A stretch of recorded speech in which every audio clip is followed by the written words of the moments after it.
verse 13. Thank you, Jesus. I had to take my wedges off. I gotta get comfortable. And when you get that, say amen. Amen.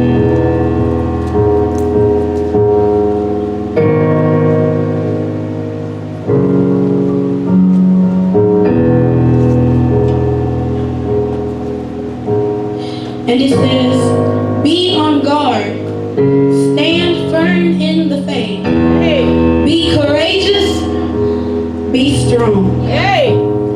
Now I thought it was funny because I had this written out yesterday, and I called Aunt Kiva, and I asked Leah as a joke, I said, Leah, what is God speaking to you? Wow. And she said, be strong. I said, oh, that's in my scripture. So I went to Christian, I said, Christian, what is God speaking to you?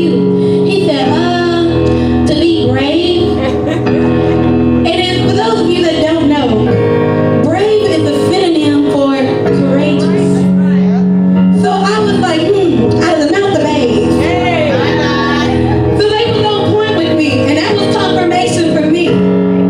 But the part of the scripture that I want to focus on is it says, be on your guard. Yes, God. And to stand firm in the faith, or in other words, stand your ground. Yay. And that's what I'm going to speak to you on today, about standing your ground. Yes, God. And when God first spoke this to me, I used to get to my classes in college so early that I used to sit in a car for like 45 minutes before actually going into the building. And I would use that time to pray or to read my Bible. And I was writing down prayers for myself. And while I was praying in my car, God told me to stand your ground. Yes. Because I was looking around at all the youth on my campus, and I said, God, this is a lost generation. Hey. And I said, God, I said, what are we supposed to do? You know, the youth at our age won't receive what we're trying to pour out. And God told me to stand your ground. Better stand it. And sometimes God will put things in a way that you can understand, a way that's easy for you to relate to.